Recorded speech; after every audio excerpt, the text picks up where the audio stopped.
வெற்றி வாழ்வு திருச்சபையினுடைய காலை ஆராதனைக்கு வந்திருக்கிற உங்கள் யாவரையும் நம்முடைய ஆண்டவரும் இரட்சகருமாகிய இயேசு கிறிஸ்துவின் நாமத்தினாலே வாழ்த்தி வரவேற்கிறேன். கடந்த ஒரு சில வாரங்களாக நாம் தேவனுடைய வார்த்தையின் வல்லமை அதை குறித்து நாம் பார்த்து வருகிறோம், பிரசங்கங்களை பார்த்து வருகிறோம். எபிரேயருக்கு நிருபம் 4ஆம் அதிகாரம் 12ஆம் வசனத்தை உங்களுக்காக வாசிக்கிறேன். எபிரேயர் 4ஆம் அதிகாரம் 12ஆம் வசனம். தேவனுடைய வார்த்தையானது ஜீவனும் வல்லமுள்ளதாயும் இருபுறமும் கருக்குள்ள எந்த பட்டயத்திலும் கருக்கானதாயும் ஆத்துமாவையும் ஆவியையும் கணுக்களையும் ஊனையும் பிரிக்கத்தக்கதாக உருவ குத்துகிறதாயும் இருதயத்தின் யோசனைகளையும் நினைவுகளையும் வகை அறுக்கிறதாயும் இருக்கிறது. பிரியமானவர்களே, இந்த கர்த்தருடைய வார்த்தையில இவ்வளோ பெரிய வல்லமை இருக்கு. 4:12 சொல்லுது, தேவனுடைய வார்த்தையானது ஜீவனும் வல்லமையும் உள்ளதாயும் இருக்கிறது. அருமையான ஜெரி வேதக்கண் ஐயா அவர்கள் வந்து இங்க பேசும்போது ஒரு வார்த்தை சொன்னாரு. இந்த பைபிள் எடுத்து காமிச்சு, இது தேவனோட வார்த்தை, இதுல உயிர் இருக்கு. அதுதான் இது. அந்த வார்த்தையில உயிர் இருக்கு, அந்த வார்த்தையில ஜீவன் இருக்கிறது என்று வேத வசனம் சொல்கிறது. இந்த வேர்டு வந்து வெறும் லைஃப் மட்டும் இல்லை, அதுல பவரும் இருக்கு இல்லையா? கொஞ்ச நேரத்துக்கு முன்னாடி பவர் கட் ஆயிடுச்சு. பவர் கட் ஆனோன்னு எவ்வளோ அசௌகரியம் பாருங்க. ஆனால் திரும்பவும் பவர் வந்துடுச்சு. பவர் வந்த பிறகு எவ்வளோ ரொம்ப சௌகரியமா இருக்கு. வெளிச்சம் இருக்கு, ஃபேன் இருக்கு, ஏசி இருக்கு, எல்லாமே இருக்கு. அப்போ பவர் ரொம்ப முக்கியம். நம்முடைய வாழ்க்கைக்கு பவர் வந்து ரொம்ப ரொம்ப முக்கியம், அவசியம். பவர் வேணும். அது எங்க இருக்குன்னா எங்கேயோ கிடையாது, இது மாதிரி கட்டடத்தில் இல்லை, இந்த கடவுளுடைய வார்த்தையில தான் அந்த பவர் இருக்கு. அந்த வார்த்தையில உயிர் இருக்கு. அப்புறம் அந்த வார்த்தையில என்ன இருக்கு? பவர் இருக்கு அப்படின்னு நாம பார்த்தோம். பல வாரங்கள் பல விதங்கள்ல நம்ம இந்த வார்த்தையில எவ்வளவு பவர் இருக்குன்னு நம்ம பார்த்தோம். இன்னைக்கு வந்து அந்த பவரான வார்த்தைகளை, உயிருள்ள வார்த்தைகளை எடுத்து நம்முடைய வாழ்க்கையில அதை பேசி எப்படி ஜெயிக்கிறது, நம்முடைய வாழ்க்கையில நமக்கு எதிராக வருகிற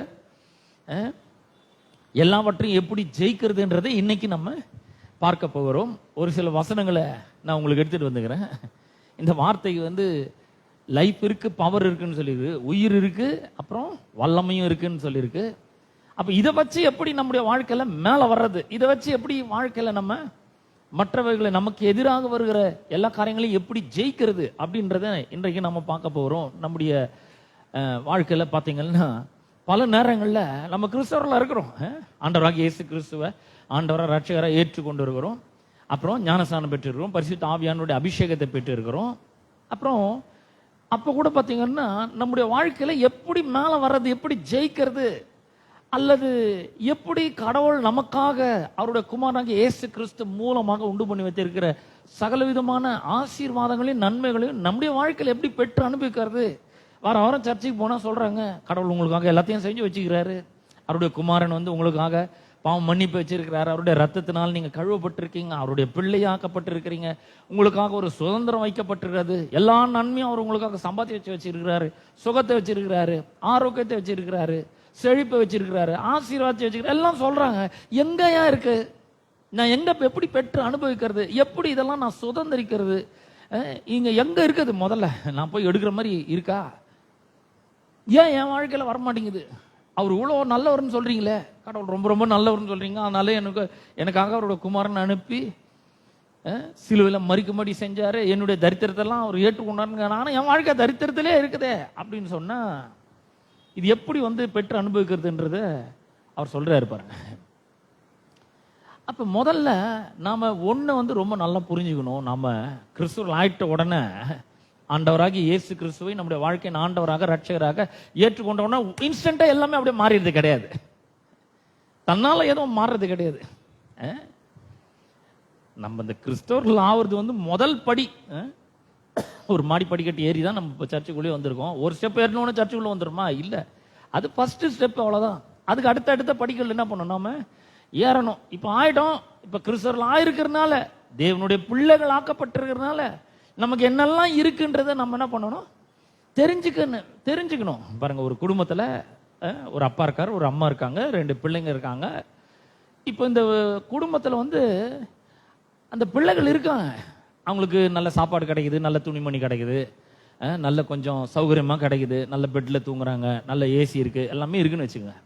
ஆனா இந்த அப்பா அம்மா கிட்ட அவங்க நெருங்காம, அப்பா அம்மா கிட்ட வந்து டிஸ்கஸ் பண்ணாம, அவங்களுக்காக என்னெல்லாம் அந்த அப்பா அம்மா சேர்த்து வச்சிருக்காங்க அப்படின்றது ஒண்ணுமே தெரியாது. சாப்பிடலாம், சாப்பாடு கிடைக்கும், நல்ல துணிமணி கிடைக்கும். அதே போலதான் இது கூட.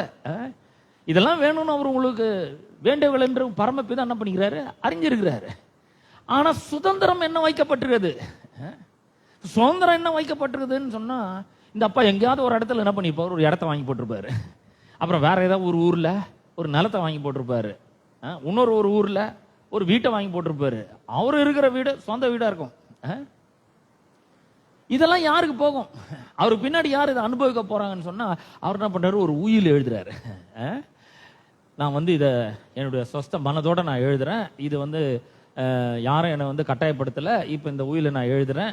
இது வந்து இன்னாருக்கு சொந்தம். என் பிள்ளைகள் 2 பேருக்கும். இந்த பிள்ளைக்கு, முதல் பிள்ளைக்கு இந்த வீடும் அந்த நிலத்தையும் எழுதி வைக்கிறேன். 2வது பிள்ளைக்கு அங்க இருக்கிற பிளாட்டையும், இன்னொரு காம்ப்ளெக்ஸ்ல இருக்கிற நான் வாங்கி வச்சுக்கிறேன் அந்த வீட்டையும், அபார்ட்மெண்ட்ல இருக்கிற வீட்டையும் நான் எழுதி வைக்கிறேன் அப்படின்னு என்ன பண்ற, உயில் எழுதுறாரு. இந்த உயில் எழுதி வச்சு இதை வாசிக்கிற வரைக்கும் அந்த பிள்ளைங்களுக்கு கூட ஒண்ணுமே தெரியாது. உயில் எழுதி பத்திரமா வச்சிருவாங்க. அப்புறம் இந்த தகப்பனுடைய மறைவுக்கு பிற்பாடு என்ன பண்ணுவாங்க, இந்த அட்வொகேட்ஸ் என்ன பண்ணுவாங்க, உயில் எடுத்து ஓபன் பண்ணி வாசிப்பாங்க. அப்பதான் பிள்ளைங்களுக்கு தெரியும். இவ்வளவு நாளும் அவங்களுக்கு தான், ஆனா தெரியாது. அதே போலதான் தேவாதி தேவன் கர்த்தாதி கர்த்தர் தம்முடைய ஒரே பேரான குமாரன் மூலமாக நமக்கு நிறைய ஆசீர்வாதங்கள் எல்லாம் பண்ணி வச்சுட்டு இந்த உயில எழுதி வச்சுக்கிறார். பாருங்க, இவ்வளவு பேர் உயில எழுதி வச்சுக்கிறார். எதெல்லாம் நமக்கு சொந்தம், எதெல்லாம் வந்து நம்முடையது, நாம எப்படி இருக்கணும் வாழ்க்கையில, எப்படி பயம் இல்லாம இருக்கணும், எப்படி தெளிவா இருக்கணும், எப்படி குழப்பமா இருக்கக்கூடாது, பயம் வந்தா என்ன பண்றது, சரி நமக்கு ஆப்போசிட்டா எவனாவது ஏதாவது பண்ண நம்ம என்ன பண்ணணும், இதெல்லாம் எழுதி வச்சுக்கிறார். பாருங்க, இது வாசிக்காம தெரியவே தெரியாது. நிறைய பேர் என்ன பண்றாங்க, உயில் எடுத்துக்கிட்டு நேரா சர்ச்சைக்கு வராங்க. உயில் எடுத்துட்டு வராங்க, ஓப்பனே பண்றது இல்ல, வாசிக்கிறதும் கிடையாது. அப்புறம் சர்ச்சை முடிஞ்சு வீட்டுக்கு போறாங்க, உயில பத்திரமா வச்சிடறாங்க. எப்படி தெரியும்? வாசிக்கணும், ஓபன் பண்ணி இதுல என்ன சொல்லி இருக்குதுன்றத நம்ம வாசிக்கணும். வார வாரம் சர்ச்சைக்கு வரணும். இங்க வரும்பொழுது இந்த உயில ஓபன் பண்ணி உங்களுக்கு என்னெல்லாம் ஆசீர்வாதங்கள்லாம் இருக்குன்றத கொஞ்சம் கொஞ்சமா சொல்லி தர முடியும். ஒரே நாள்ல எல்லாத்தையும் சொல்ல முடியாது. என்னால கூட ஒரே நாள்ல சொல்ல முடியாது. கொஞ்சம் கொஞ்சமா சொல்லுவோம். அதனால தான் சர்ச்சைக்கெல்லாம் ஒழுங்கா வரணும். சபைக்கு ஆராதனைக்கு கரெக்டா வரணும். அங்க என்ன சொல்றாங்கன்றத நம்ம கவனமா கேட்கணும். தேவைப்பட்ட ஒரு நோட்ல எழுதி வைக்கணும். அந்த நோட்டை வீட்டில் போன பிறகு பார்க்கணும், ரெஃபரன்ஸ் கரெக்டா இருக்கான், இவர் கரெக்டா தான் சொல்லி இருக்கிறாரா, இது நம்மளுடைய தானா, இது என் பேர்ல தான் இருக்கான் அப்படின்றத என்ன பண்ணணும், பார்க்கணும். இதெல்லாம் ரொம்ப முக்கியம். பாருங்க, அப்ப இந்த கிறிஸ்தவ வாழ்க்கையை எப்படி வெற்றிகரமா வாடுறது? இப்ப கடவுளோட வார்த்தையில உயிர் இருக்கு, வல்லம் இருக்குன்னு தெரிஞ்சிச்சு. இதை வச்சு என்ன பண்றது? என் வாழ்க்கையில் நிறைய பயம் இருக்கு, என் வாழ்க்கையில நிறைய ஆப்போசிஷன், அதாவது எதிர்ப்பு இருக்கு. சில நேரங்களில் திடீர்னு வியாதி வருது, சில நேரங்களில் பண கஷ்டம் ஏற்படுது, பல நேரங்களில் வட்டி கட்ட வேண்டியதா இருக்குது, பல நேரங்களில் கடன் ரொம்ப ஓவர் ஆகுது.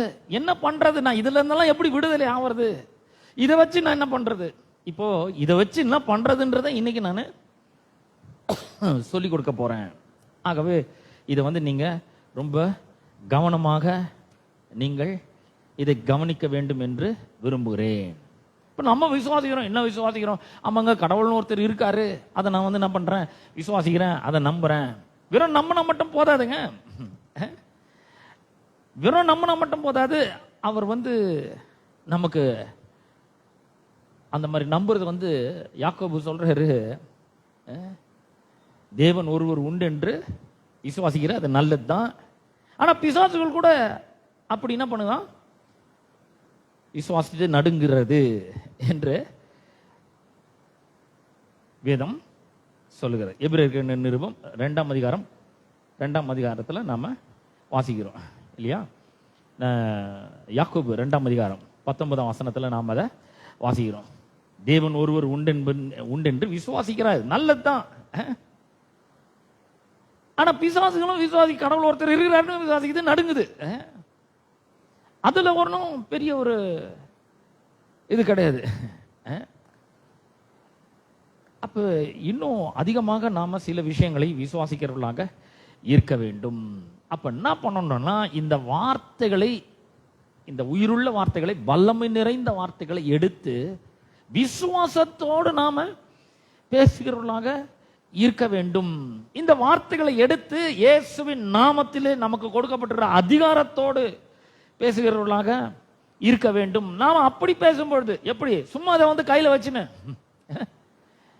கிதியோன்ல ஒரு பைபிள் கொடுத்தாங்க, நான் அதை வச்சுருக்கிறேன், பத்திரமா வச்சுன்னு இருக்கிறேன், புதுசாகவே வச்சுட்டு இருக்கிறாங்க, ஒன்றும் பண்ணவே இல்லை, அது ஓப்பனே பண்ணவே இல்லை. பாருங்க, அவர் சாட்சி சொல்லும் போது சொன்னாரு, அந்த டாக்டர் ஓப்பன் பண்ணி வாசிட்டாரு, என்னதான் இருக்குது அதுல அப்படின்னு என்ன பண்ணாரு, வாசிட்டாரு. அவருக்கு தூக்க மாத்திரம் இல்லாம தூங்க முடியாது, ஆனா இது வாசிக்கும் பொழுது கர்த்தர் இன்பமான நித்திரை அவருக்கு என்ன பண்றாரு, தருகிறார். அந்த பிரச்சனைகளுக்கு ஒரு பெரிய விடிவு காலம் பறக்கிறது. வாசிக்கணும், ஓபன் பண்ணணும். நான் ஒருத்தர் சொன்ன பாருங்க, அவரு கூட அவர் ஒண்ணு ஓபன் பண்ணது அதுக்குன்னா கிழிக்கத்து தான் ஓபன் பண்ணாரு, கொளுத்துட்டு தான் ஓபன் பண்ணாரு. கிழிப்பாரு கொளுத்துவாரு, அப்படியே போயிடுச்சு வாழ்க்கை.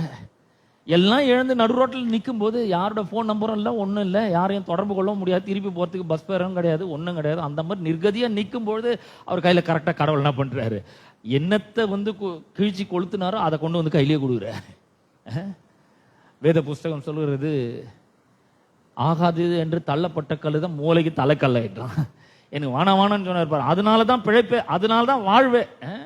நம்ம இன்னைக்கு வந்து என்ன பண்றோம், அவங்களுக்கு நமக்கும் ஒரு பெரிய வித்தியாசம்லாம் ஒன்றும் இல்லை. அவங்க வந்து அதை ஓப்பன் பண்ணி கிழிச்சு கொளுத்துறாங்க, நம்ம என்ன பண்றோம், பத்திரமா ஓப்பனே பண்ணாம வச்சுட்டு இருக்கோம். இல்லை, ஓப்பன் பண்ணணும், வாசிக்கணும். அதை அப்ப வாசிக்கும் பொழுது என்ன நடக்குதுன்னா, நம்ம அதை விசுவாசிக்க ஆரம்பிக்கிறோம். இந்த வார்த்தையில உயிர் இருக்கு, அப்புறம் வல்லமை இருக்குது, அதோட கூட விசுவாசமும் இருக்கு. பவுல் சொல்ற ரோமர்கள் நிருபம் 10ஆம் அதிகாரம் 8ஆம் வசனத்துல, இந்த வார்த்தை உங்களுக்கு சமீபமா உங்கள் வாயிலும் உங்கள் இருதயத்திலும் இருக்கிறது, அது நாங்கள் பிரசங்கிக்கிற விசுவாச வார்த்தை. இந்த வார்த்தை பேரு விசுவாச வார்த்தைங்க, அதுல விசுவாசம் இருக்கு. நம்ம அந்த வார்த்தையை வாசிக்கும் பொழுதும், அந்த வார்த்தையை கேட்கும் பொழுதும், பிரசங்கமா கேட்கும் பொழுதும், அது விசுவாசத்தை நமக்குள்ளே பெருகச் செய்கிறது. அப்ப நம்ம இதை என்ன பண்ணணும், பல நேரங்களில் நம்முடைய வாழ்க்கையில பார்க்கும் பொழுது ஒரு விதமான டென்ஷன் நம்முடைய வாழ்க்கையில, தேவையில்லாத ஒரு டென்ஷன் நம்முடைய வாழ்க்கையில வருது.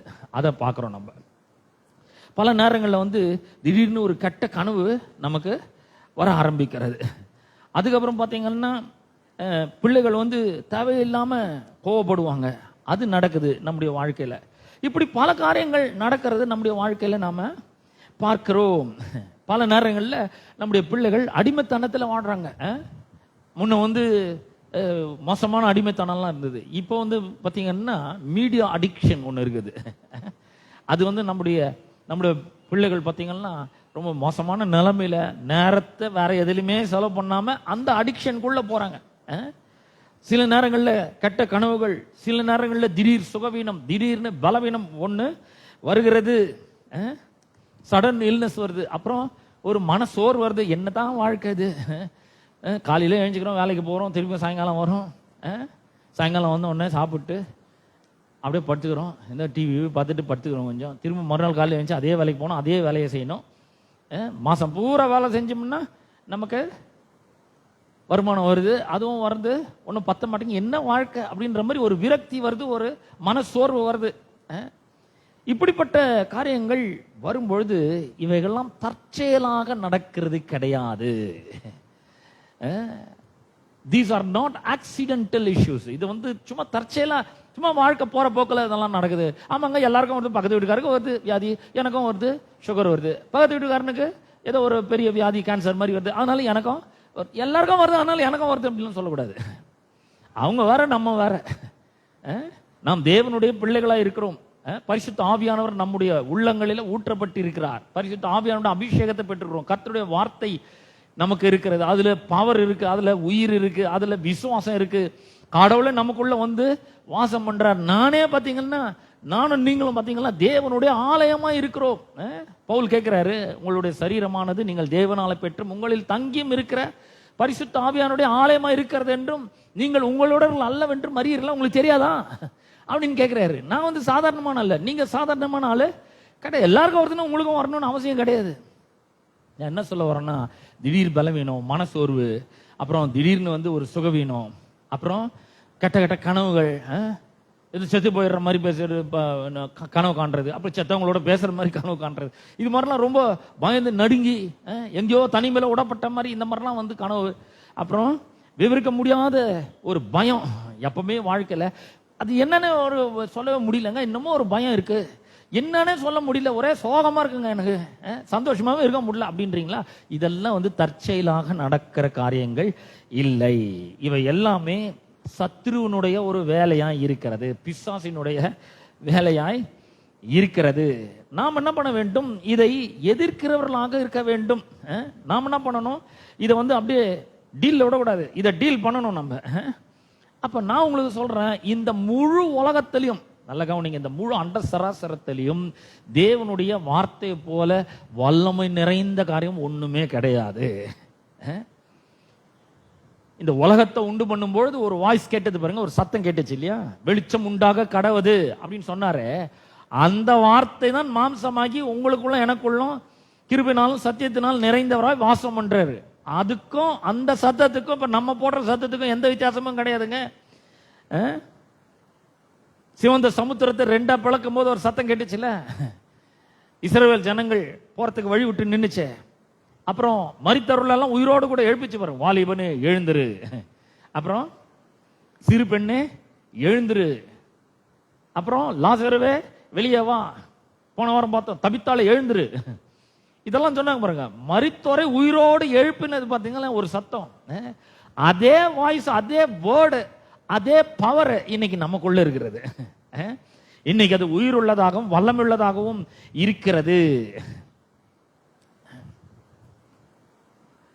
இப்ப அநேக விசுவாசிகள் என்ன நினைக்கிறாங்கன்னா, அவங்க வந்து ஒரு வல்லமும் இல்லைங்க, எனக்கு என்னங்க, நான் ஒரு வீட்டு வேலை செய்யறேன், நான் வந்து வீட்டு வேலை ஒரு இடத்துல போய் செய்யறேன், ஒரு சில வீட்டுக்குள்ள இருந்து ஹவுஸ் ஒய்ஃபா இருக்கேங்க, நான் எனக்கு அந்த அளவுக்கு ஒரு பெரிய இதெல்லாம் ஒன்றும் ஸ்கில் எல்லாம் ஒன்றும் கிடையாது, திறமெல்லாம் ஒன்றும் கிடையாது, நான் வந்து ஒரு பவர்லெஸ் கிறிஸ்டியன், நான் வந்து ஒரு சக்தி இல்லை, ஒரு வல்லம் இல்லாத கிறிஸ்தவர்கள் என்று அவர்கள் நினைக்கிறார்கள்.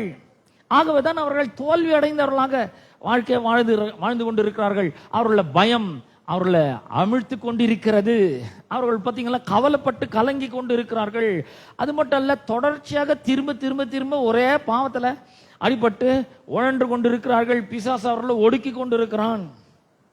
இந்த மாதிரி ஒரு வாழ்க்கை வாழ்றதுக்காக கடவுள் நம்மளை அழைச்சிக்கிறார். நான் உங்களை பார்த்தா ஒரு கேள்வி கேட்கிறேன்.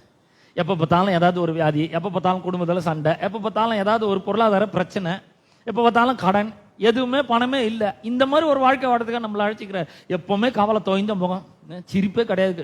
சிலரை மூஞ்சி பார்த்தீங்கன்னா சிரிப்பே வரவே வராது. நல்லா சிரிக்கணும். கிறிஸ்தவர்கள்னா முதல்ல நல்லா சிரிக்கணும். the joy of the Lord is my strength அப்படின்றார் ஒருத்தர்.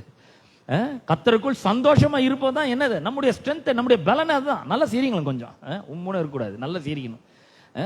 கர்த்தருக்குள்ள சந்தோஷமாய் இருக்க வேண்டும். ஆனா கவலை நம்மளை போட்டு அழுத்துது. என்னங்க இந்த புருஷன்கிட்ட மாட்டின்னு அவஸ்தப்பட்டுங்கிறேன், விடிவு காலமே இல்லையா, எவ்வளோ வருஷமா நான் வந்து அவஸ்தப்பட்டுங்கிறேன் இந்த புருஷன்கிட்ட மாட்டின்னு, ஏன்னா புரிஞ்சுக்க மாட்டேங்கிறாரு, இருந்தாலும் ஒழுங்கா சம்பாதிச்சு எடுத்துன்னு வந்து கொடுக்க மாட்டேங்கிறாரு, ஒரே கவலையா இருக்குது. என் பிள்ளைங்களோட எதிர்காலத்தை நினைச்சா ஒரே கவலையா இருக்குது, என் எதிர்காலத்தை நினைச்சாவே கவலையா இருக்கு, என்னைக்கு இருந்தாலும் திரும்ப வர தெரியல அப்படின்னு ஒரு கவலைப்பட்டு கலங்கி கொண்டிருக்கலாம்.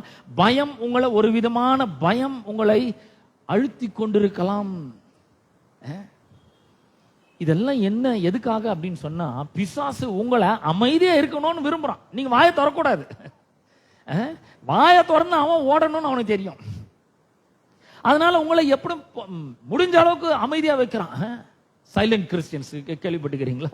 அந்த மாதிரி ரொம்ப அமைதிங்க, வாயே திறக்க மாட்டாரு. அந்த மாதிரி கிறிஸ்தவர்கள்லாம் நம்மள இருக்கும்படி தேவன் அழைக்கவில்லை. we are not silent Christians. ஏன்னா நீங்க வாயை திறந்து கடவுளுடைய வார்த்தைகளை, கடவுளுடைய வாக்குத்தத்தங்களை எடுத்து, அந்த உயிருள்ள வார்த்தைகளை, விசுவாசம் நிரம்பின வார்த்தைகளை, வல்லமை நிறைந்த வார்த்தைகளை உங்களுடைய வாயை திறந்து பேசும்போது பிசாசு ஓடிதாங்க அவன் அங்க நிக்கவே முடியாது. அதனாலதான் உங்களை சைலண்டா வச்சிருக்கான். அதனால்தான் பயத்தெல்லாம் போட்டு அழித்து வச்சுக்கிறான். அதனால்தான் எப்பவும் பதட்டமாவே வச்சிருக்கான். அதனால்தான் கவலை தோய்ந்த முகத்தோடு இருக்கிறான். அப்ப நம்ம வாயை திறந்து விசுவாசத்தோட இந்த வல்லமையான வார்த்தைகளை நாம பேசும்பொழுது, தேவனுடைய வாக்குத்தத்தங்களை பேசும்பொழுது என்ன நடக்குது? பிசாசுக்கு நம்ம மேல இருந்த அந்த பிடிமானம்லாம் தளர்ந்து போகிறது, உடைஞ்சு போகிறது, அந்த சங்கிலிகள் முறிந்து போகிறது. நாம விடுதலையாக்கப்பட்டிருக்கிறோம். ஹல்லேலூயா. நல்லா யோசிச்சு பாருங்க. இயேசுவானவர் ஞானஸ்நானம் பெற்று கரையேறார். இவ்வளவு வருஷம் ஒன்றும் நடக்கல. 30 வருஷம் அவர் பாட்டுன்னு அமைதியா பெற்றோர் கீழ்ப்படிஞ்சு அவர் பாட்டுன்னு ஒரு ஊர்ல அவங்க அப்பாவுக்கு உதவியா இருந்தாரு. இப்ப என்ன பண்றாரு? ஞானஸ்நானம் பெற்று கரையேறார். கரையேறும் பொழுது பரிசுத்த ஆவியானவர் புறாவின் வடிவில் அவர் மேல இறங்குறார். வானத்திலிருந்து ஒரு சத்தம் உண்டாக்கி, இவர் என்னுடைய நேசகுமாரன், இவரில் பிரியமா இருக்கிறேன்னு சொல்லி ஒரு சத்தம் கேக்குது. அவ்வளவுதாங்க. இது முடிஞ்ச உடனே பிசாசு வந்துட்டான். எதுக்குன்னா சோதிக்கிறதுக்கு. அவரை சோதிக்கிறான். சோதிக்கும் பொழுது என்ன நடக்குதுன்னா, அவன் சொல்ற எதையுமே ஒத்துக்கவே இல்லை. அவன் சொல்ற எதுக்குமே அவர் இணங்கவே இல்லை. அவன் சொல்றான், 40 நாள் பசியா இருந்துக்கிறீர், இப்ப பசி எடுக்கு தானே, கொலை பசி. நீதான் தேவனுடைய குமாரனாச்சே, ஒருவேளை நீ தேவனுடைய குமாரனை ஆனால் இந்த கல்லுகளெல்லாம் அப்பங்களாகும்படி சொல்லும். பாத்தீங்களா, நம்ம ஒண்ணு சைலண்டா இருக்கணும், இல்ல அவன் என்ன நினைக்கிறானோ அதை பேசணும்னு நினைக்கிறான் அவன். ஹலோ, இங்கதான் நம்ம ரொம்ப கேர்ஃபுல்லா இருக்கணும். அவன் சொல்றான், இவருக்கு சொல்லி கொடுக்குறான், நீர் தேவனுடைய குமாரனை ஆனால் இந்த கல்லுகள் எல்லாம் அப்பங்களாகும்படி சொல்லும். நான் நினைக்கிறத சொல்லுப்பா, நீ உனக்கு என்ன கஷ்டமா இருக்குதா சொல்லு. ரொம்ப கஷ்டமா இருக்குதுங்க, பைசா இல்லைங்க, யார்கிட்ட வாங்குறதுன்னு தெரியலங்க, யார்கிட்ட கேட்கறதுன்னே தெரியலங்க, உடம்பெல்லாம் ஒரே வலியா இருக்குதுங்க, பேசாம லீவ் போட்டலான்னு இருக்கங்க, வேலைக்கு போறதுக்கே பிடிக்கவே இல்லைங்க, வாழவே பிடிக்கவே. எவ்வளவு சொல்லி கொடுக்குறான் பாருங்க. இது மாதிரிலாம் சொல்லி தராங்க அவன். எனக்கு வாழவே பிடிக்கலங்க, வாழ்க்கையே வெறுத்து போச்சுங்க. எவ்வளவு பேர் சொல்றோம், வாழ்க்கையே வெறுத்து போச்சுங்க, இனி நான் வாழ்ந்து என்ன பிரயோஜனம்ன்றாங்க சிலர். இல்ல அவன் சொல்லி கொடுக்கறது, அவன் சொல்லி கொடுக்கறத நாம பேசவே கூடாது. அப்ப இயேசு வனாந்தரத்திலே சோதிக்கப்பட்ட பொழுது அவர் என்ன பண்ணாரு? மனுஷன் அப்பத்தினாலே மாத்திரமல்ல தேவனுடைய வாயிலிருந்து புறப்படுகிற வார்த்தையினாலும் பிழைப்பான் என்று எழுதியிருக்கிற வார்த்தைகளை எடுத்து அவர் அவனுக்கு எதிராக பேசினார். He totally disagreed with him. அவன் சொன்னதை செய்யவே இல்லை, அவன் சொன்னதை சொல்லவும் இல்லை, அவங்க கூட வாக்குவாதம் பண்ணல, அவங்க கூட போட்டா போட்டி போடல. அவர் என்ன பண்ணாரு? சிம்பிளா கடவுள் ஏற்கனவே எழுதி வச்சுக்கிற வார்த்தைகளை எடுத்து பேசினார். இப்படி எழுதி இருக்குதுப்பா, உனக்கு தெரியாதா? எழுதி இருக்குதுன்னு சொன்ன உடனே அவன் எழுதி இருக்கிறது சொல்றான், எழுதி இருக்கிற வார்த்தையை எடுத்து சொல்றான். சரி, நீங்க வானத்து அங்க மலை மலர்ந்து மலை உச்சியில இருந்து என்ன பண்ணுங்க, குதிங்க. உழுந்தீங்கன்னா 91ஆம் சங்கீதத்தை சொல்லி இருக்குதுல்ல, தேவ தூதர்கள் என்ன பண்ணுவாங்க, உங்களை கரங்களில் ஏந்தி கொண்டு பாருன்னு சொல்லி இருக்குது, பாதம் கல்லில் இடராத படிக்கு அப்படின்னு சொல்லி இருக்குது. உடனே இவர் என்ன பண்றாரு? அதுக்கு கவுண்டர் கொடுக்குறாரு. ஏற்கனவே இன்னொரு இடத்துல எழுது, உன் தேவனாகிய கர்த்தரை பரீட்சை பாராதி இருப்பாயாக என்றும் எழுதி இருக்கிறதே. பாத்தீங்களா, வேற ஒண்ணுமே பண்ணலங்க. அவங்க கூட உட்காந்து பேசல, அவங்க கூட உட்காந்து அவன் பகுத்தறிவோட சில காரியங்களை சொல்லல, ஒண்ணும் பண்ணல. அவர் எழுதி இருக்கிறத எடுத்து சொல்றாரு. இப்போ நம்ம இதை வாசிக்கவே இல்லைன்னா எழுதி இருக்கு நமக்கு எப்படி தெரியும்? ஹலோ, அவன் சொல்லுவான் அவங்கள பார்த்து, நீ ஒரு ஓட்டாண்டி, நீ ஒரு உதவாக்கற, நீ ஒன்னும் பிரயோஜனம், வாழ்ந்து ஒரு பிரயோஜனம் இல்லை, யாருக்கா எந்த பிரயோஜனம், பேசாம செத்து போயிடுவான். இது எப்படி கவுண்டர் எப்படி பண்றது நம்ம? அவர் எனக்கு நீடிய ஆயுளை தந்திருக்கிறார், நான் மறிக்க கூடாதுன்னா அவர் எனக்காக மறித்திருக்கிறார், எனக்காக அவர் ரத்தம் செஞ்சிருக்கிறார், என்னை மீட்டெடுத்திருக்கிறார், என் பாவங்களை கழுவி இருக்கிறார், அவருடைய நாமத்தை உபயோகப்படுத்தும் அதிகாரத்தை எனக்கு தந்திருக்கிறார், என்னை அவருடைய பிள்ளையாக மாற்றி இருக்கிறார். எவ்வளவு பண்ணியிருக்கிறார் பாரு. இதெல்லாம் எழுதியிருக்கு, சொல்லணும் எடுத்து. அப்ப கடவுளுடைய வார்த்தைகளை நாம பேச வேண்டும். பாருங்க, இது ஒரு வெப்பன் மாதிரி, வெப்பன் ஒரு ஆயுதம் மாதிரி பாருங்க. இது சாதாரணமா இல்ல. 3 முறை பிசாசு அவரை சோதிக்கிறான். ஆனா 3 முறை என்ன எழுதி இருக்குதோ அதை எடுத்து பேசுறாரு. என்றும் எழுதி இருக்கிறதே, உன் தேவனாகிய கர்த்தரையே நீ பணிந்து கொண்டு அவர் ஒருவருக்கே ஆராதனை செய்வாங்க என்றும் எழுதி இருக்கிறான். எழுதி இருக்கு போ அப்படின்றாரு. 3 முறை சோதிக்கிறான், 3 முறையும் கடவுளுடைய வார்த்தையை எடுத்து பேசுறாரு. அதாவது அந்த கடவுளுடைய வார்த்தை என்ற ஆயுதத்தை எடுத்து அவனை அடிச்சு ஒழிச்சு கட்டுற, ஓட வரட்டுறாரு. லூக்கா சுவிசேஷம் 4ஆம் அதிகாரத்துல நாம் வாசிக்கும் போது, பிசாசு சில காலம் அவரை விட்டு விலகி இருந்தான். 3 times the word of God take the word of God. He took the word of God and struck him down. எடுத்து அப்படி அடிக்கிறார். அது ஒரு ஆயுதம் மாதிரி பயன்படுத்தணும் நம்ம கடவுளுடைய வார்த்தையை. லூக்கா 4ஆம் அதிகாரம் 13ஆம் வசனத்தை நீங்க வாசித்து பாருங்க. இதெல்லாம் நடந்த பின்பு பிசாசானவன் சோதனையெல்லாம் முடித்த பின்பு சில காலம் அவரை விட்டு விலகி போன. ஏன்னா தாங்க முடியல, அவர் கூட இருக்க முடியாது, அவர்கிட்ட சுத்தி நிற்க முடியாது, ஏன்னா ஆயுதம் எடுத்து வீசுறாரு. ஒருத்தன் வந்து ஒரு பட்டை கத்தி எடுத்து வீசுறான்னு வச்சுக்கோங்க, சுத்தி சுத்தி எவனாவது கிட்ட போவானா? போக மாட்டான். கடவுளுடைய வார்த்தை ஆவியின் பட்டயம் மாதிரிங்க. எடுத்து வாயை திறந்து பேசும்பொழுது நம்ம அப்படி வீசுற மாதிரி, அது ஆயுதத்தை உபயோகப்படுத்துற மாதிரி. அப்ப அவர் வந்து அப்படிப்பட்ட ஒரு வார்த்தை எடுத்து ஆயுதத்தை போல அவர் பயன்படுத்தினார். நீங்களும் நானும் கூட அப்படிதான் பயன்படுத்தணும். ஏன்னா தேவகுமாரனே வந்து அதை ஒரு ஆயுதம் மாதிரி பயன்படுத்தி இருக்கிறாருன்னா நாமளும் அந்த மாதிரி தான் பயன்படுத்த வேண்டும். அப்ப எங்க இவரு இவ்வளோ பண்ணியிருக்கிறாருன்னா என் வீடு ஏன் இந்த மாதிரி இருக்கு, என் வாழ்க்கை ஏன் இந்த மாதிரி ஒரு நிலைமையில் இருக்கு அப்படின்னு கேட்டீங்கன்னா, உங்க வீட்டில் நின்று நீங்க என்ன பேசுறீங்கன்னு கொஞ்சம் கவனிச்சு பாருங்க. பொழுதன்னைக்கும் பிசாசு சொல்றதை பேசிட்டு இருக்கீங்களா? என்னால முடியலங்க, ஒன்றும் முடியலங்க, ரொம்ப கஷ்டமா இருக்குங்க, எப்படி வெளியே வர்றதுன்னே தெரியலங்க, எப்படி வந்து கடனை அடைக்க போறேன்னே தெரியல, இப்படியே பேசி நின்றீங்கன்னா என்ன ஆகுது? ஏன்னா நீதிமொழிகள் 18:21 சொல்றது, மரணமும் ஜீவனும் நாவின் அதிகாரத்தில் இருக்கிறது, அதை விரும்புகிறவன் அதன் கனியை புசிப்பான். The tongue has the power of life and death. மரணமும் ஜீவனும் நாவின் அதிகாரத்துல இருக்கிறது. அப்ப என்ன பண்ணணும்? இந்த நாவை உபயோகப்படுத்த வேண்டும். யாருக்காகனா பிசாசுக்காக அல்ல, நம்மளுக்காக உபயோகப்படுத்த வேண்டும். இப்ப எப்படி நம்மளுக்காக உபயோகப்படுத்துறது? இப்ப நான் சொல்லி தரேன் பாருங்க. இந்த இயேசு கிறிஸ்துவின் நாமத்தினால என்னுடைய வீடு தேவ பிரசன்னத்தினால நிரம்பி இருக்கட்டும். வாய் தரன்னு சொல்லணும். ஒரு நாளைக்கு 100 முறை சொல்லுங்க, என் வீடு தேவ பிரசன்னத்தினாலே நிரம்பி இருக்கட்டும் என்று சொல்லுவோம். அப்படி சொல்லும் பொழுது பிசாசு உள்ள நுழையுமே முடியாது. அப்ப பிசாசு என்ன பண்றான்? லேசா வந்து நம்மகிட்ட பொய்களை ஊதி விடுகிறான், பொய்களை பேசுகிறான். ஆனா நாம விசுவாசத்தோடு கடவுளுடைய வார்த்தையை பேசும் பொழுது அவன் ஓடுறது மட்டும் இல்ல, அவனுடைய பிடிலாம் தளருகிறது. நாம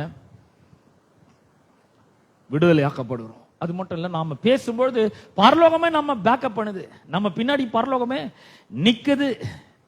அப்ப பிசாசு வந்து எதுக்கும் பயப்பட மாட்டான். நீங்க ஒரு 2 மாத்திரம் போட்டுருந்தா அதை பார்த்து பயப்பட மாட்டான். நல்ல ட்ரெஸ் பண்ணி இருந்தா பயப்பட மாட்டான். உங்களுடைய ஃபீலிங்கை கண்டு அவன் பயப்படுறது கிடையாது. அவன் பயப்படுற ஒன்னே ஒன்று இருக்கு, கடவுளுடைய வார்த்தை. அப்ப தேவனுடைய வார்த்தை வந்து பேப்பர்ல இங்கு மூலமா ஏதோ பிரிண்ட் பண்ணிக்கிறாங்கன்னு நினைக்கக்கூடாது. கடவுளுடைய வார்த்தை வந்து உயிருள்ளதா இருக்கிறது, வல்லமை உள்ளதாய் இருக்கிறது. இந்த வேத புஸ்தகம் வந்து ஒரு சரித்திர புஸ்தகம் மட்டும் கிடையாது, அது வந்து தேவனுடைய சத்தமாய் இருக்கிறது. எழுதப்பட்ட வடிவில் இருக்கு, ஆனா தேவனுடைய சத்தம். இதுக்கு நாம வார்த்தை, இந்த வார்த்தைக்கு நாம் சத்தத்தை கொடுக்கிறவர்களாக இருக்க வேண்டும். நாம பேசும்பொழுது பரலோகம் ஒரு பெரிய அட்டென்ஷனுக்குள்ள வருது. ஏன்னா 103 சங்கீதம் 20 சொல்லுகிறது, தேவனுடைய வார்த்தையின்படி செய்யும் அவருடைய பலத்த சௌரியவான்களாகி அவருடைய தூதர்களே. கடவுளோட வார்த்தை பேசப்படும் போது தூதரெல்லாம் அட்டென்ஷனுக்கு வராங்க. 103 சங்கீதம் 20 வாசித்து பாருங்க. கர்த்தருடைய வார்த்தையை கேட்டு அவருடைய வசனத்தின்படி செய்கிற பலத்த சௌரியவான்கள், ரொம்ப பலசாலிகள். அவர்கள் யாரு?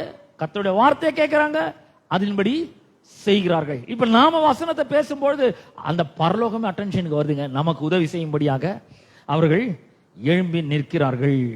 அன்றைக்கு இந்த பூமியில அன்னைக்கு 2000 வருஷத்துக்கு முன்னாடி பேசின அதே இயேசு கிறிஸ்து தான் இன்றைக்கு உங்களுக்குள்ளும் எனக்குள்ளும் அவர் வாழ்ந்து கொண்டிருக்கிறார். ஹல்லேலூயா, ஹல்லேலூயா.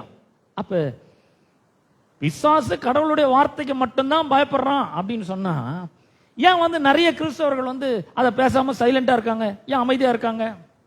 அவங்களுடைய வாழ்க்கையில பார்த்தீங்கன்னா ஒருவேளை பிசாசினுடைய ஒடுக்குதல் இருக்கலாம், விவரிக்க முடியாத ஒரு பாரம் அவர்களுடைய உள்ளத்தை நிரப்பி இருக்கலாம், எப்போ பார்த்தாலும் டென்ஷனாகவே இருக்கலாம், எப்போ பார்த்தாலும் கோபமும் குழப்பமுமாவே இருக்கலாம் குடும்பத்தில். அப்புறம் பிள்ளைகள் வந்து ரெஸ்ட்லெஸ்ஸாக இருக்கிறாங்க, அவங்க எதுக்குமே அடங்குறதே கிடையாது, ரொம்ப ரிபெலியஸ் நேச்சரு, அடங்காத ஒருத்தராக இருக்கிறாங்க. எப்போ பார்த்தாலும் ராத்திரி வேலைகளில் கூட அவங்க வந்து ஒடுக்கப்படுகிறார்கள், அதாவது டார்மெண்ட், வேதனை பட்டு கொண்டு இருக்கிறார்கள் அப்படின்னு சொன்னா, இப்போ வந்து இந்த நம்முடைய சுய பலத்துல நம்ம பிசாசை எதிர்த்து நின்று கொண்டு இருக்கிறோம். கடவுளுடைய வார்த்தையை பேசி அவனை ஜெயிக்கிறதுக்கு பதிலாக நாம என்ன பண்றோம்? நம்முடைய சுய பலத்துல நாம பண்ணிட்டு இருக்கோம். ஐயோ ஆண்டவரே கண் இல்லையா, இந்த பிசாசு இந்த மாதிரி பண்ணின்னு இருக்கானே, கெட்ட கனவா கொடுத்துட்டு இருக்கானே, என் வாழ்க்கையில எவ்வளவு மோசம் பண்ணுகிறான், இதெல்லாம் பேசிட்டு இருக்க கூடாது. அவர் என்ன பண்ணிக்கிறாரு, நமக்கு அதிகாரத்தை கொடுத்திருக்கிறார். இந்த வெப்பனை எடுத்து கையில கொடுத்துருக்காரு. தம்பி இதை வச்சுக்கோ, வந்தான்னா ஒரே போடு அப்படிதான் சொல்லி கொடுத்துருக்கிறாரு. எனக்கு அப்படிதான் தோணுது.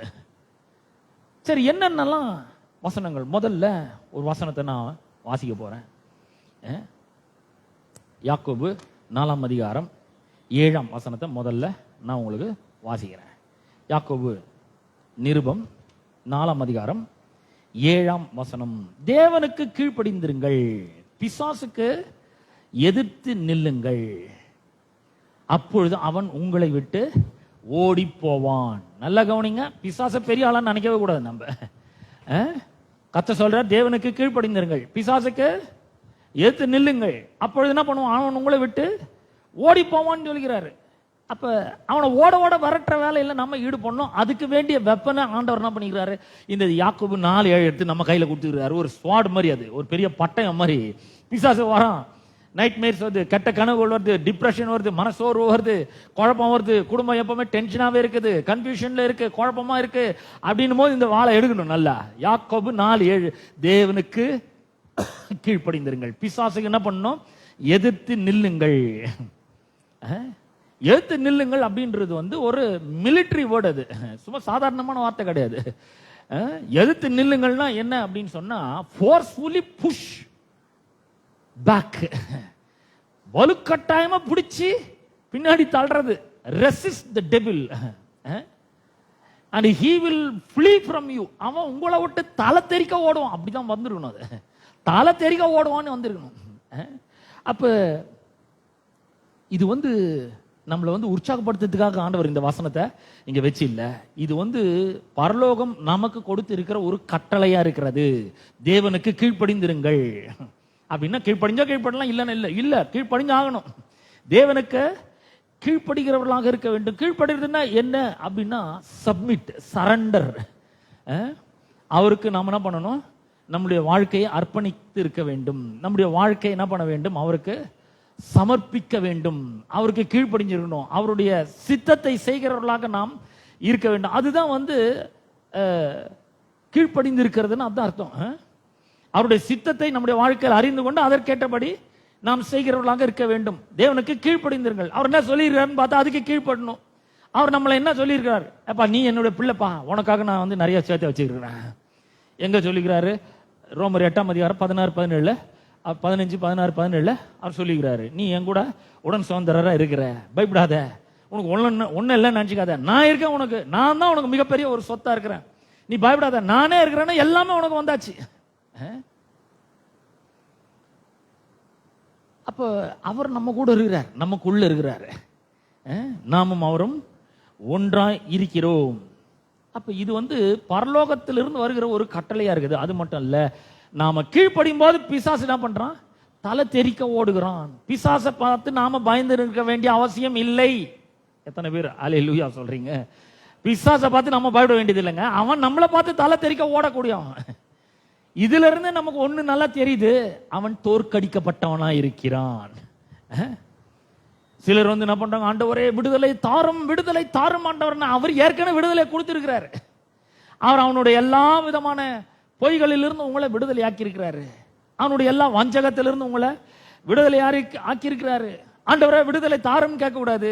எப்ப உங்ககிட்ட கொடுத்தனே என்ன ஆச்சு, அந்த ஸ்வாடு அந்த பட்டம் என்ன ஆச்சு கேட்கிறாரு. உங்ககிட்ட ஒரு வெப்பன் கொடுத்தனே எங்க, அது என்ன பண்ற, அதை வச்சு என்ன பண்ற, சும்மா வச்சு கூட எடு, கையில எடு. நான் சொல்றேன், சில நேரங்களில் வெறும் அந்த ஆயுதத்தை கையில எடுக்கும் போதே ஓடிடுவான் எதிராளி.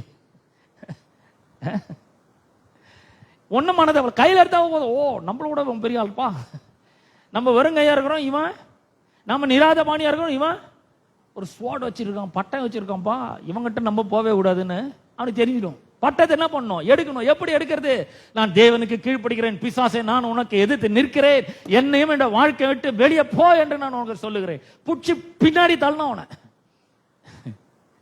நான் சொன்ன மாதிரி இது வந்து ஒரு மிலிட்டரி வேர்டு. ரெசிஸ்ட் அப்படின்றது வந்து தடுத்து நிறுத்துறது, அவனை உள்ள வரவிடாம தடுத்து நிறுத்துறது, புஷ் பேக் பண்றது, அவனை புடிச்சு வெளியே தள்ளுறது, கழுத்தை புடிச்சு வெளியே தள்ளுறது. அது அப்ப கடவுளுடைய வார்த்தை என்கிற வெப்பன ஆயுதத்தை தேவன் நமக்கு தந்திருக்கிறார். அவர் சொல்ற யூஸ் பண்ணு, பாத அதை உபயோகப்படுத்து, எடு கையில. எப்படி எடுக்கிறது? Open your mouth and speak the word of God with faith. வாயை திறந்து கடவுளுடைய வல்லமையான வார்த்தைகளை விசுவாசத்தோட பேசும்போது நம்ம அந்த ஆயுதத்தை என்ன பண்றோம்? சொல்லுங்களேன், என்ன பண்றோம்? எடுக்கிறோம். நான் தேவனுக்கு கீழ்ப்படுகிறேன், பிசாசே உனக்கு ஏற்று நிற்கிறேன், இயேசுவின் நாமத்தினால நீ என்ன விட்டும் என்ற குடும்பத்தை விட்டும் வெளியேறு அப்படின்னு சொல்லணும். அப்ப உங்க வீட்டுக்குள்ள நடந்து கடவுளுடைய வார்த்தையை டிக்ளேர் பண்ணும். பிசாசே, இந்த வீட்டில் உனக்கு இடம் இல்லை, இங்க வந்து நீ குழப்பத்தை விளைவிக்க முடியாது, இங்க வந்து பிரிவினையை நீ பேச முடியாது, இங்க வந்து பயத்தை கொடுக்க முடியாது. இயேசுவின் நாமத்துல அதிகாரத்தோடு நீங்க பேசும்பொழுது அந்த குழப்பம், பிரிவினை, டென்ஷன், மனசோர்வு, பதட்டம், குழப்பம் இதெல்லாம் வெளியே போறதை நீங்க கண்ணால பாப்பீங்க. எல்லாமே போகும். அப்ப பிசாசுகள் வந்து சும்மா ஒரு வீட்டில் நுழையிறது கிடையாது. எல்லா வீட்லயும் நுழையிற மாதிரி நம்ம வீட்டில் அந்த மாதிரி வந்து நுழைய முடியாது. இப்போ எல்லாத்துக்குமே ஒரு என்ட்ரி பாயிண்ட் இருக்குது இல்லையா? ஒரு ஆஃபீஸ்க்கு போறோம்னா என்ட்ரி பாயிண்ட், அந்த வழியாக தான் உள்ள போனோம். அப்புறம் உள்ள போனோம், அப்புறம் அப்போ என்ட்ரி அப்புறம் எக்ஸிட் ரெண்டு இருக்கு இல்லையா? என்ட்ரி பாயிண்ட் ஒன்று இருக்கு. இந்த என்ட்ரி பாயிண்ட் கொடுக்காம பிசாசு என்ன பண்றது இல்லை, உள்ள நுழையிறது கிடையாது. அப்ப அவன் என்ன பண்றான்னா, நம்ம வீட்டுக்குள்ள வர்றதுக்கு, நம்முடைய வாழ்க்கைக்குள்ள வர்றதுக்கு ஒரு என்ட்ரி பாயிண்ட தேடி கொண்டிருக்கிறான். எப்படி நுழையலாம், எப்படி உள்ள போலாம் பாருங்க. இப்போ எங்கேயாவது ஒரு டோர் திறந்து இருக்குதுன்னு பார்த்த உடனே என்ன பண்றான், உள்ள நுழையல. அந்த நாய்ங்கெல்லாம் இருக்குது பாருங்க, எங்க தெருவில் நிறைய நாய்ங்க இருக்குது. நாங்க கேட்ட சில சமயம் மூடுறதுக்கு மறந்துட்டோம்னு வச்சுங்களேன், எப்பயோ உள்ள வந்துட்டு இருக்காது, எப்படா வந்ததுன்னே தெரியாது. 4-5 படிக்கட்டு ஏறிதான் வரணும், ஆனா உள்ள நுழைஞ்சிட்டது. அப்போ என்ட்ரி பாயிண்ட் தேவை. ஒரு பிசாசு உள்ள நுழையணும்னா என்ட்ரி பாயிண்ட் தேவை. எங்க டோர் திறந்து இருக்குதுன்னு பாக்குறான். இப்ப நான் வந்து ஒரு விஷயத்த சொல்ல போறேன். ஒரு என்ட்ரி பாயிண்ட் கிடைக்கும் போது டக்குன்னு என்ன பண்ணுது, நாய் உள்ள நுழையுது. அதே மாதிரி தான் பிசாசு கூட ஒரு கதை திறந்திருக்கும் போது என்ன பண்றான், உள்ள நுழைகிறான். இஸ்ரவேல் ஜனங்களுக்கு, யாத்ராம் புஸ்தகத்துல இஸ்ரவேல் ஜனங்களுக்கு கர்த்தர் வந்து ஒரு கட்டளையே கொடுக்கிறாரு. என்ன கட்டளை அப்படின்னு சொன்னா, இந்த பஸ்காவை அடிச்சு புசிக்கிறாங்க பாத்தீங்களா, அப்போ வந்து ஒரு கட்டளை கொடுக்கிறாரு. யாத்ராகமும் 12ஆம் அதிகாரம் 7ஆம் வசனத்தை நான் வாசிக்க போறேன். அந்த வசனத்தை மட்டும் நான் வாசிக்கிறேன். 12:7 வாசிக்கிறேன். அதன் ரத்தத்தில் கொஞ்சம் எடுத்து தாங்கள் அதை புசிக்கும் வீட்டு வாசல் நிலைக்கால்கள் இரண்டிலும் நிலையின் மேற்சட்டத்திலும் தெளித்து என்ன பண்ணோம், தம்பி ஒரு ஆட்டுக்குட்டியை கட் பண்ணு, அதனுடைய ரத்தத்தை பேசில புடி, ஈசோப்பை எடு, செடி அந்த செடி எடு, இந்த ரத்தத்தில் துவைச்சு வாசலினுடைய நிலைக்கால்களிலும் மேல் சட்டத்திலும் 2 நிலைக்கால்கள், அப்புறம் என்ன பண்ணணும், மேல் சட்டத்திலும் என்ன பண்ணணும், பூசணும் அப்படிங்கிறாரு. நல்லா கவனிங்க. இப்ப நான் ஒரு விஷயத்த சொல்ல போறேன். ரிச்சர்ட் புக்கர் அப்படின்ற ஒரு சிறந்த எழுத்தாளர், ரொம்ப பிடிக்கும் எனக்கு அவரோட புக்ஸ் எல்லாம், ரொம்ப வாசிப்பேன் நான். பழைய ஏற்பாட்டை பத்தி ரொம்ப பிரமாதமா அவர் எழுதியிருப்பார். ரிச்சர்ட் புக்கர் அவர் பேரு. வாசிக்க எடுத்தா வைக்கவும் முடியும், கீழே வைக்கவும் முடியும், அந்த மாதிரி வாசிட்டே இருக்கலாம். அவர் என்ன சொல்றாரு, நீங்க இந்த வீட்டுக்கு வெளியே நின்று நம்ம யோசிக்கலாம், இந்த மேல் சட்டத்திலையும் நிலைக்கால்கள் ரத்தத்தை பூசல என்ன ஒரு பெரிய ஒரு அதிசயம் இருக்குது. சங்கார தூதன் வரும்போது அப்படி எப்படி பார்த்துட்டு என்னத்தை பார்த்துட்டு கடந்து போவான் அப்படின்னு நீங்க யோசிக்கலாம். அந்த ரிச்சர்ட் புக்கர் சொல்றாரு, இப்போ வீட்டுல இருந்து வெளியே வந்து ஒரு ஆள் வந்து மேல் சட்டத்திலும் 2 நிலைக்கால்களிலும் ரத்தத்தை பூசுறத கொஞ்சம் கற்பனை பண்ணி பாருங்கன்றார். நான் கற்பனை பண்ணி பார்த்தா ரொம்ப பிரமிப்பா இருந்தது எனக்கு. கற்பனை பண்ணி பார்க்குறேன், வெளியேந்து பார்க்கும்போது மேல பிளட்டு, அப்புறம் 2 சைட்ல பிளட்டு. மேல பிளட்டு தடவன உடனே பிளட் வந்து கொஞ்சம், அதாவது ஒழுகிற அளவு தானே இருக்கும், அந்த சொட்டு சொட்டா கீழே என்ன பண்ணிருக்குது, பிளட்டு ஊத்தி. அப்ப மேல பிளட்டு, கீழே பிளட்டு, 2 சைட்ல பிளட்டு. எப்படி இருக்குன்னா அது ஒரு சிலுவை மாதிரி இருக்குதுங்க. மேல முள்முடி, காலில் ஆணிகள், இந்த 2 சைட்லயும் ஆணிகள் கையில. இது ஒரு சிலுவை காட்சிங்க. இதை கண்டுதான் அந்த சங்கார தூதன் கடந்து போயிட்டான். அந்த வீட்டுக்குள்ள நுழைய முடியல அவனுக்கு. ஏன்னா இங்க வந்து மேலே ரத்தம் இருக்கு, கீழே ரத்தம் இருக்கு, 2 சைட்லயும் ரத்தம் இருக்கு. கடவுள் இதை ஒரு கட்டளையா கொடுக்குறாரு. நீ என்ன பண்ண, எல்லாத்தையும் பூசிட்டு உள்ள போ, கதவு சாத்து, இந்த ரத்தத்துக்கு பின்னாடி இரு நீ அப்படின்றாரு. ஹலோ, அப்படி உள்ள போய் பின்னாடி இருக்கும்பொழுது, மறைஞ்சு நிற்கும் போது என்ன இருக்குது? The destroyer saw the blood and he will pass over. அவன் சங்கார தூதன் அந்த ரத்தத்தை பார்த்து என்ன பண்ணுவான்? கடந்து போய் விடுவான். கொஞ்சம் யோசிச்சு பாருங்க. அந்த கட்டளைக்கு இஸ்ரவேல் ஜனங்கள் கீழ்ப்படியலன்னு வச்சுக்கோங்க. கீழ்ப்படியலன்னா என்ன ஆயிருக்கும்? அவர்கள் இல்லைங்க, அவர் சொல்லியிருக்கிறாரு, வேணா 2 சைட்ல வேணா பூசிக்கிறேன், மேல என்னத்துக்கு பூசு விட்டுலாம் அப்படின்னு காம்ப்ரமைஸ் ஆயிருந்தாங்கன்னு வச்சுக்கோங்க. இன்னும் ஆயிருக்கும்னு கொஞ்சம் யோசித்து பாருங்க. அவ்வளவுதான், உள்ள இருக்கிறவங்கலாம் காலி ஆயிருப்பாங்க. அப்போ இந்த ரத்தம் பூசப்படலன்னா எனிமி, சத்துருக்கு ஒரு என்ட்ரி பாயிண்ட் மாதிரி ஆயிட்டது. நம்ம வீட்டுக்குள்ள நுழையிறதுக்கு ஒரு என்ட்ரி பாயிண்ட் மாதிரி ஆகுது. நான் என்ன சொல்ல வரேன்? இயேசு அவர் என்ன பண்ணிக்கிறாருன்னா, நீ இந்த ரத்தத்தை பூசணும்னு சொல்லிக்கிறாரு. நாம் என்ன பண்ணணும்? நம்ம வீட்டில் நின்று, in the mighty name of Jesus I plead the precious blood of Jesus over my house. என்னுடைய வீட்டின் மேல இயேசு கிறிஸ்துவுடைய விலையேற பெற்ற ரத்தத்தை நான் பூசுகிறேன். ஒவ்வொரு அறைகளிலும் அதை நான் தெளிக்கிறேன். ஒவ்வொரு வால்களிலும், இந்த சுவர்களிலும் என்னுடைய இயேசு கிறிஸ்துவுடைய விலையேற பெற்ற ரத்தத்தை நான் பூசுகிறேன். இதுல பாதுகாப்பு உண்டாயிருக்கட்டும், இதுல ஒரு பெரிய ப்ரொடெக்ஷன் உண்டாயிருக்கட்டும். அவருடைய ரத்தத்தை பூசணும். எப்படி? வாயை திறந்து பேசணும் பாருங்க.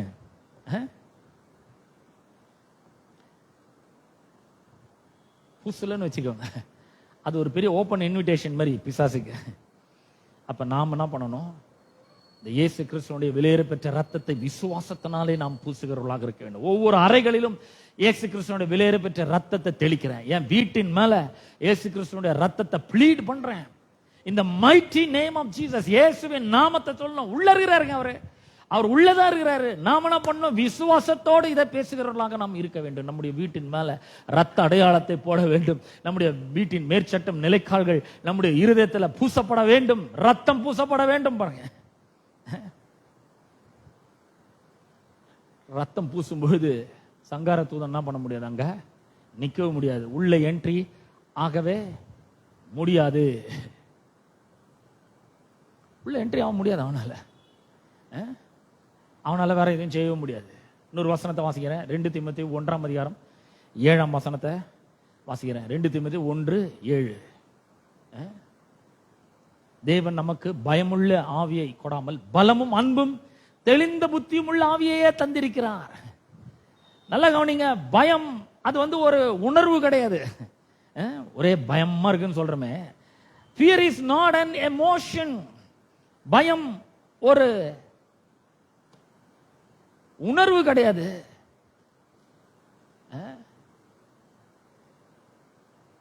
தேவன் நமக்கு பயத்தின் ஆவியை கொடாமல், fear is a spirit. பயம் என்பது ஒரு ஆவி. பிசாசினுடைய மிகப்பெரிய ஒரு ஆயுதமாக பயம் இருக்கிறது. பயம் உங்களுடைய விசுவாசத்தை அது பலவீனப்படுத்துகிறது. பிசாசினுடைய ஒடுக்குதலை அது இன்வைட் பண்ணுகிறது. பாருங்க, பயப்படவே கூடாது. நம்ம கர்த்தர் நம்மளோட கூட இருக்கிறாரு. எவ்வளவு நாள்? உலகத்தின் முடிவு வரையும் சகல நாட்கள் நான் உங்களுடனே கூட இருக்கிறேன்னு சொல்லிக்கிறாரு. அப்ப இந்த பயத்தின் ஆவியை நாம் என்ன பண்ண வேண்டும்? நம்முடைய குடும்பத்தை விட்டு, நம்முடைய வாழ்க்கையை விட்டு, நம்முடைய மனதை விட்டு, நம்முடைய இருதயத்தை விட்டு அகற்ற வேண்டும். அப்ப நிறைய பேர் என்ன பண்றாங்க? அவங்க என்ன பார்க்கறாங்க, அவங்க என்ன பேசுறாங்க, இது மூலமாக பயத்தை அவர்கள் அனுமதித்து விடுகிறார்கள். நீங்க பயந்தீங்கன்னா பிசாசு உள்ள வருவாங்க.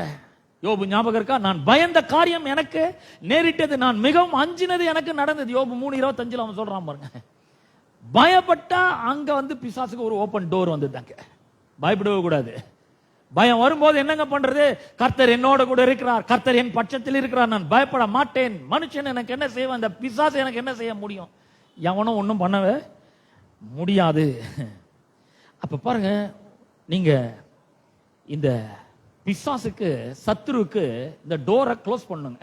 பயம் இருந்துச்சுன்னா அவன் உள்ள நுழைறதுக்கு அது ஒரு என்ட்ரி பாயிண்டா இருக்குது. உங்களுடைய வீட்டை என்ன பண்ணணும்? கதவை அடைக்கணும். உங்களுடைய வீட்டு டோர்ஸை அனைன் பண்ணணும், அபிஷேகம் பண்ணணும். பாருங்க, ஒவ்வொரு ரூம்லயும் ஜெபிக்கணும் பாருங்க.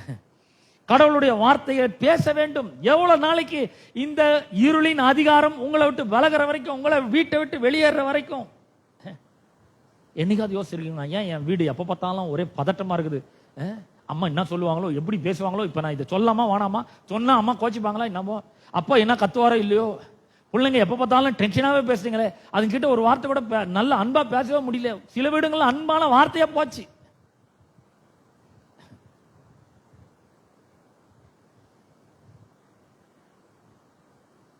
இப்ப உங்களுடைய ஸ்தானத்துக்கு நீங்க திரும்பி வருகிற ஒரு காலமாக இருக்கிறது. அப்ப தேவன் நமக்கு பயமுள்ள ஆவியை கொடாமல் அப்படின்னு சொன்னா, இந்த பயம் கர்த்தர்ட்டேந்து வரல. ஒருவேளை கவலை உங்களுடைய மனதை நிரப்பி இருக்கலாம், வேதனை உங்களுக்குள்ள